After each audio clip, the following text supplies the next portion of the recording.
iPads and other devices are called tablets because they belong on tables.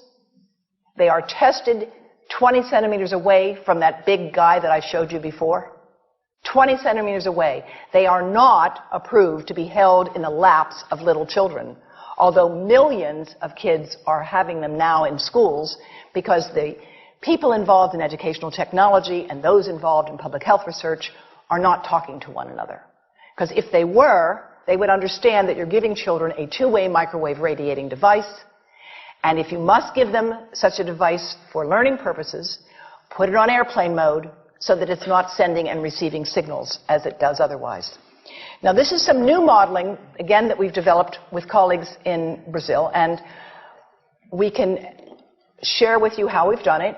We first start out with the MRI and create the model with 1 millimeter voxels, and this is quite a bit of work goes into creating this, and here is what it looks like after a period of 6 minutes.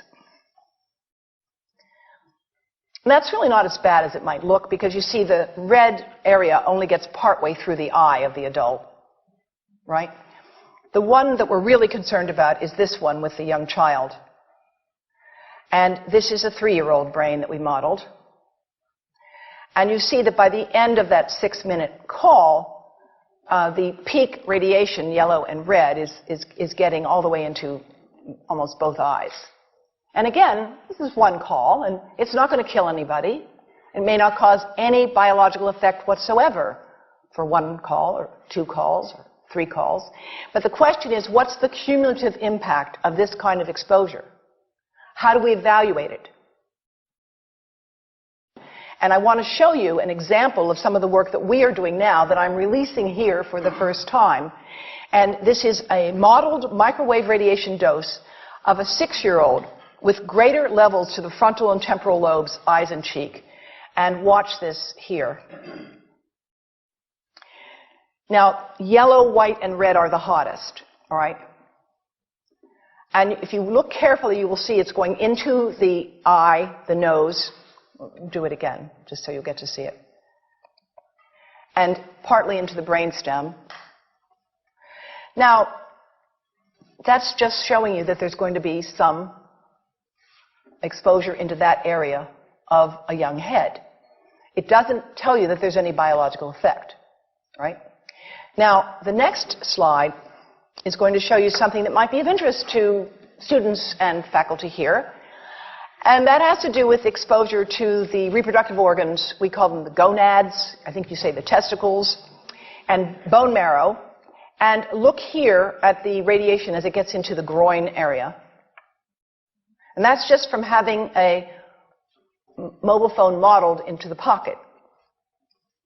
And this, again, is based on a normalized SAR with a dipole antenna. Now, the breast. The breast is mostly fat, contains a lot of fluid. Things that contain fat and fluid cook faster in the microwave oven. Now, a cell phone can't cook anything, all right? Mobile phones do not pop popcorn. That was a fraud.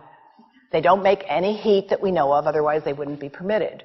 But they do go through things that contain fat and fluid, and we are now working at Environmental Health Trust with scientists at the University of California, San Francisco, scientists at formerly the president of the American Cancer Society of California, because we are seeing women who keep cell phones in their bras. Has anyone seen a woman put a cell phone in her bra?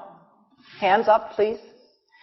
Please tell them you've heard now why they shouldn't do that. And here I want to show you our first case report from 2009, and we now have many more. This was a Chinese-American woman who used her cell phone 4 hours a day in her bra for 10 years while she was driving. Now, and you drive with a phone on your body. The phone is smart. It's going to go from one tower to another, and it's going to say, here I am, where are you, here I am. And it's going to be going to max power each time it moves from one cell tower to another. And there it was right next to her chest. And the tumors that developed right under the antenna of the phone. unusual tumors. But in the meantime, people have a right to know how you can minimize exposure. And again, I think this information is available on our website, will be available on yours. Remember, if you have to give a phone to a child, put it on airplane mode. And think about this. That microwave oven, it works because there's a metal box around the microwave signal, and the signal pings all over the place. Next time you get into an elevator or a train for any length of time, put your phone on airplane mode. Otherwise, that signal is going all over the place, magnifying and coming back. Keep the mobile phone away from you when it's on and you are asleep. Now, it takes a village to do a lot of things.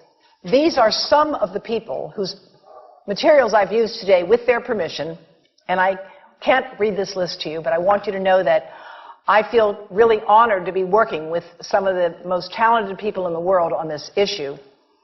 And they have given me permission to share these materials with you. And I leave you with this thought from Albert Einstein. The world is not dangerous because of those who do harm, but because of those who look at it without doing anything. So, thank you.